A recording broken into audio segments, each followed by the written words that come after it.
নমস্কার, আমি সত্যবার্তা থেকে মৃণালকান্তি সিংহ বলছি। আমরা আপনাকে শোনাচ্ছি যে আমাদের মাননীয় মুখ্যমন্ত্রী কী বলছেন, আপনারা শুনুন আগে, তারপরে আমি বলছি আপনাদের।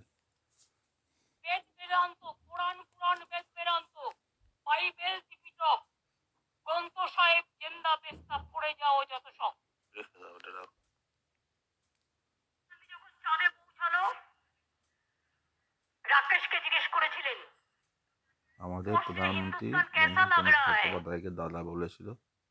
এখানে দেখুন আমাদের মাননীয় মুখ্যমন্ত্রী কোথায় কোথায় কী কী বলেছেন। এখানে বুঝতে পারবেন ভুল ত্রুটি সকলের হয়, কিন্তু এইভাবে আন্দোলন প্ল্যাকার্ড হাতে রাস্তায় নেমে যাওয়া এসব ঠিক নয়।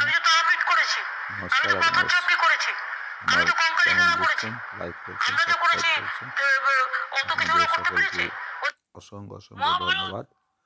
আরও আপনারা বেশি করে সাবস্ক্রাইবটা করবেন, বেলটা অন করবেন অবশ্যই, আর শেয়ার করবেন, লাইক করবেন।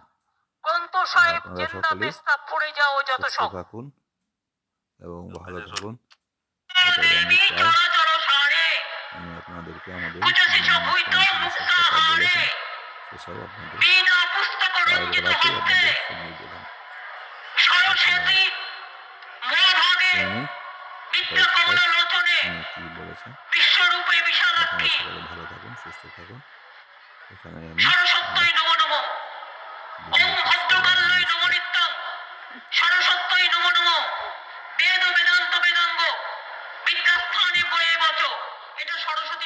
তোমার মাথাটা দেখা যাচ্ছে।